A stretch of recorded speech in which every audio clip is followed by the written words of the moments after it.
Hello, and welcome to the second devlog of Titanic Untitled, which still doesn't have a name yet, but I think I'm closing in on something. Now, this game takes place on and around the story of the Titanic, placing you in the center of it. And I suggest watching my previous devlog if you haven't already. First of all, I want to thank you all so much for the feedback I've been experiencing these last months. It feels like we're really creating this small community, which really helps with my motivation. If you want to help me grow this community, we now have a Discord you can join. Here I post my live streams and some smaller updates about the project. Link is in the description below. I'm also live streaming a lot more than before, so subscribe and click that bell so you can catch me when I'm live. So, it's been almost 2 months since my last devlog, and I'm sorry about that, but a lot has happened to the project, not just in terms of visual progress, but the story, the characters and the gameplay is being more prioritized. Also, this is no longer a solo project. I got my friend and old co-worker, Marius, to help me out with some of the programming. So it's about time I tell you a little more in detail about the story and the concept around this project. Titanic Untitled is a story-based game taking place mostly on the Titanic herself during her first and final voyage from Southampton to New York. Here, you are in control of multiple characters on the ship, both passengers and crew. This game takes place in the time periods 1912 and 1993. 1912 when we are on the Titanic, and 1993 when we are following a fictional expedition to the wreck. As stated, most of the game will take place on Titanic itself, but there are also other settings that will be explored, if it's relevant to the character. The building of the ship and other areas tied into the story will be settings of varying importance. The wreck will be explored by the player and will be prominent in driving the story forwards with flashbacks back to 1912. This game will be realistic and keep close to the real story, but it will also include some fictional aspects. All characters that can be controlled by the player are going to be fictional, as we don't want to alter the real story, only the story of these fictional characters. This game will be in episodes. I'm not going to go into too much detail of each of these episodes, as things probably will change in the future. What I will talk a little about though is episode 0. Episode 0 will be a demo for you to play. This is to showcase exactly how the game will work and will include all elements that will be prominent in the upcoming episodes. By playing this, you can get a better understanding of the game, and by releasing a demo to the public is also a great way for me to receive feedback, so we can craft the best results in the future. This is what we are mostly working on now, to nail the idea and get the demo finished. In the game, the wreck will be very prominent to the story. What you find in the wreck will trigger flashbacks back to 1912 on the Titanic. And each of these is going to mirror the choices you have made. Okay, so now I think I've talked enough about the story and the concept. So let's get into some development. So the first thing I'm gonna talk about is the Titanic itself, like she was, and how I am recreating her. How far into the process am I, and how much of the ship am I going to create? The past months I've been working mostly on the wreck of Titanic, but as you can probably tell, down there everything looks the same. It's dark, everything is rusty, it's covered in sand, and mostly it's just a mess of twisted metal. This is all fun to create for me, but it gets boring looking at the same exact textures and materials all the time. There's no variation. So I decided I wanted to start proper work on the ship as she was before she sank.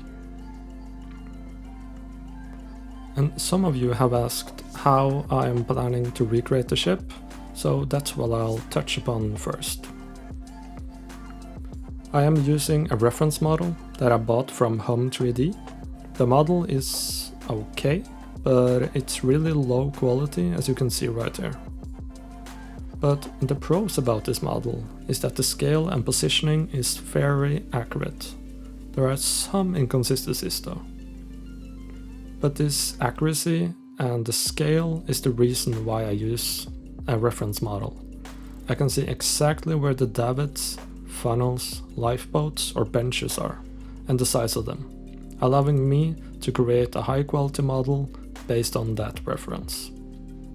I can trace the walls, the curves of the deck, but it's still important to me that you realize that I'm not using this model as the actual ship in the game. I am modeling my own Titanic, but I'm basing some of it from this reference. Some might find this method of work disappointing. I hope you don't, but some might. I want you to keep in mind though that I am constructing this ship all by myself. And I would definitely love to create it 100% from scratch, studying deck plans, measuring angles, heights, widths, and so on. But the truth is, I can't do that if I want to complete this project in under 5 years. The time it would take would just not be worth it. Anyways, that's how I base my model, and I am slowly modeling it deck by deck, putting it together in Unreal Engine. And I'm also using the original deck plans, which I bought online, as a secondary reference. I spent about 2 days modeling a bunch of windows. You'd actually be surprised about how many windows there actually are on Titanic. But thankfully, a viewer of mine led me to a sheet which had the correct dimensions of all the Titanic's windows. And he is now forever known as the Google guy. And I even placed a little character on the ship in his honor, watching everything I do. All windows were labeled and they match up with my deck plans, so I can easily place them at the correct locations. There's still a bunch more windows to make, as I've mostly focused on the bow and the front section of the ship, but for now I'm gonna take a break from making windows. Something I had really missed doing in this project was texturing, as I mostly modeled for like 6 months now. So I decided I wanted to texture the funnels, one of my absolute favorite aspects of the Titanic. So, using Substance Designer, I got to work.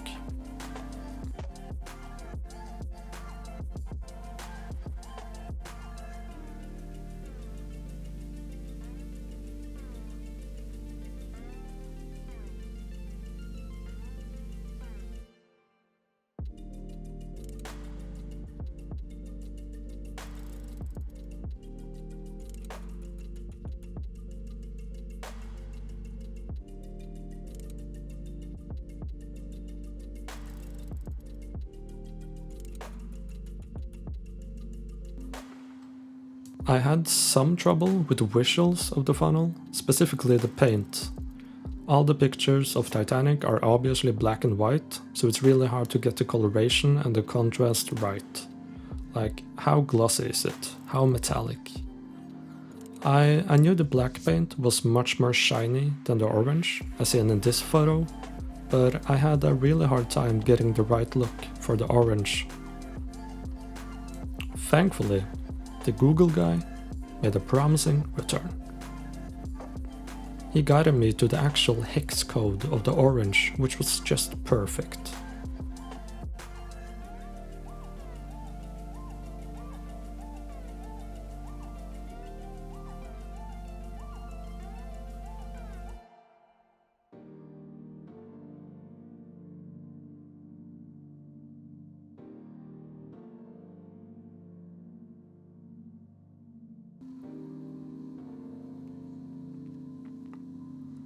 I am aware that the funnels here are identical and that the real ones had multiple variations.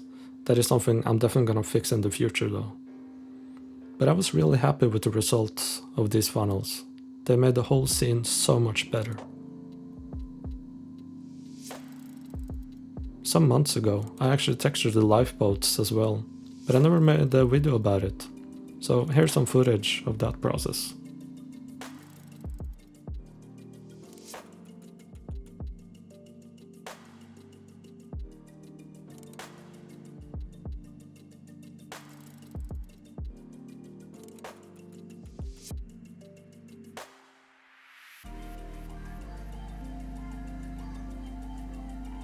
The next thing I wanted to do was to create a dynamic system for the davits. I wanted a slider I could use to easily control the process. So first, I split the davit model up so I could control all these individual moving pieces. For those of you that don't know what a davit is, it's basically a structure that you can attach lifeboats to and lower them down the hull of the ship, which, as I'm sure you know, is a very important aspect of the sinking.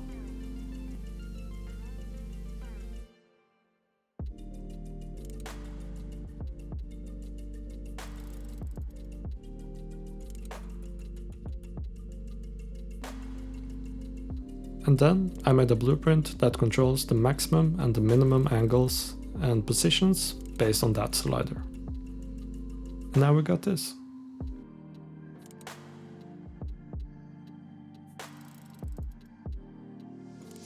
If you're a member of our Discord or follow me on Instagram, you've probably seen these faces before.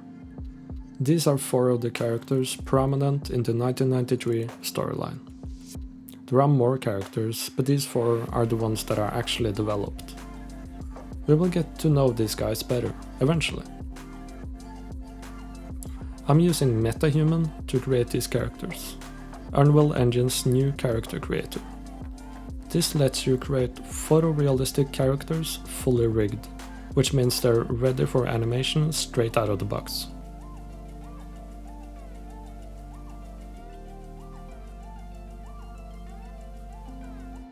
I also bought this research ship that I think looks somewhat like I imagine, though there are still a lot of changes to be made here. So this ship is going to work more as a base, and I'm going to customize it a lot to fit our needs better. Now, let me show you what Marius has been working on. What you see in the background here is a test we did for the camera system and how the player will move around in its environment. As I said in my previous devlog, this game will be largely inspired by games like Until Dawn, The Quarry, and some of the Resident Evil games. Not the horror elements, but the story-driven narrative, the choices you make, and the camera systems. The camera system will both be static and dynamic, which means sometimes the camera works as a fly on the wall, looking at your characters, but sometimes it also works as a regular third-person camera. It's a great way for us to show you what we want and hide what we want. Okay, so let me show you a bit of what I've done down at the wreck. What I've worked most on is to create a pool of Titanic, as I've always wanted to see how that looks in the wreck. And since I've been studying this wreck since I was a kid, I think I can make a good educated guess as to what it may look like today.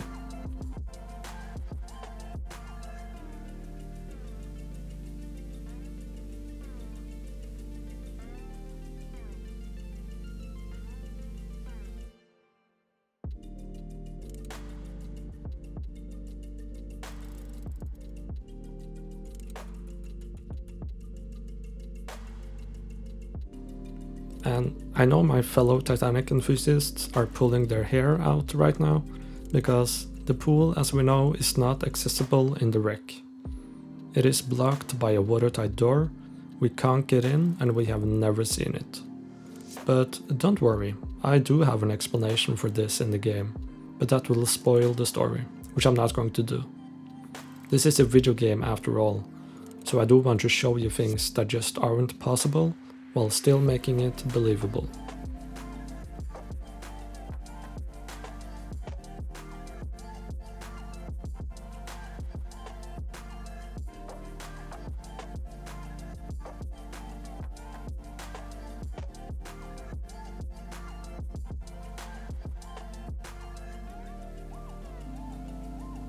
What was really fun with the modeling of this room was that I basically reconstructed it intact and then tore it apart later.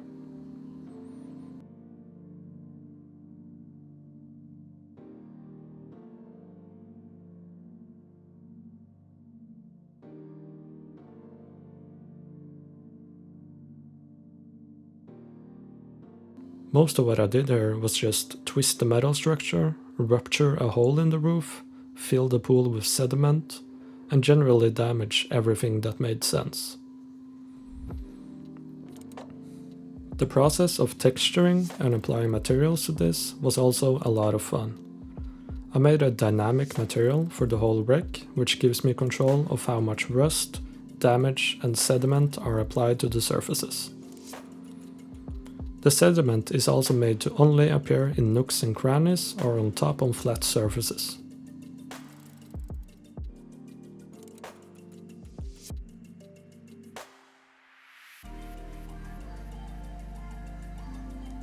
After 2 or 3 days of work, this is the result I ended up with.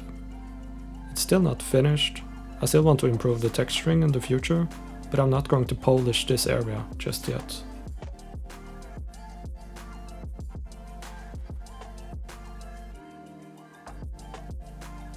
I do want to talk a little though about the future and the progression of this project, and myself as a game developer. Some weeks ago, me and Marius joined the Epic Mega Game Jam, which is a competition where you're supposed to make a game in just 1 week.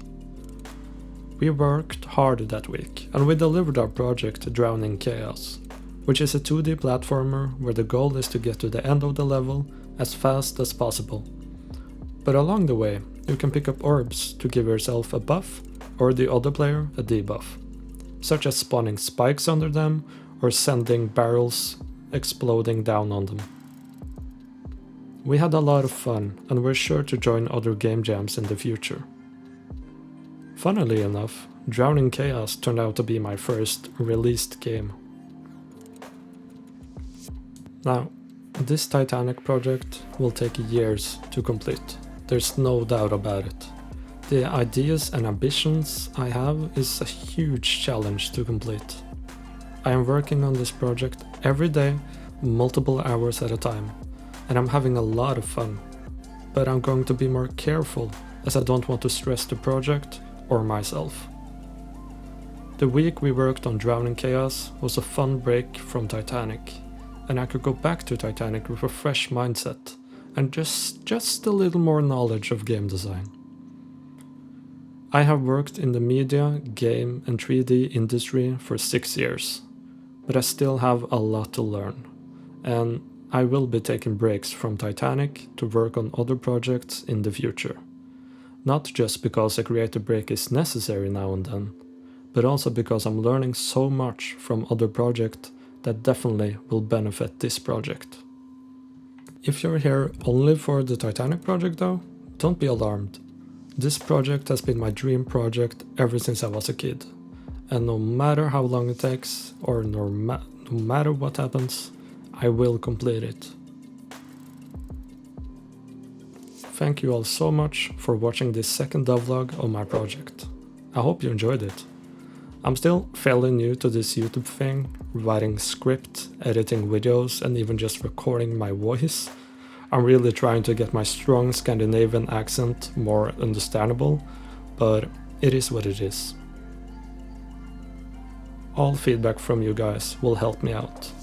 Thanks a lot. Subscribe, and I'll see you in the next one. Cheers.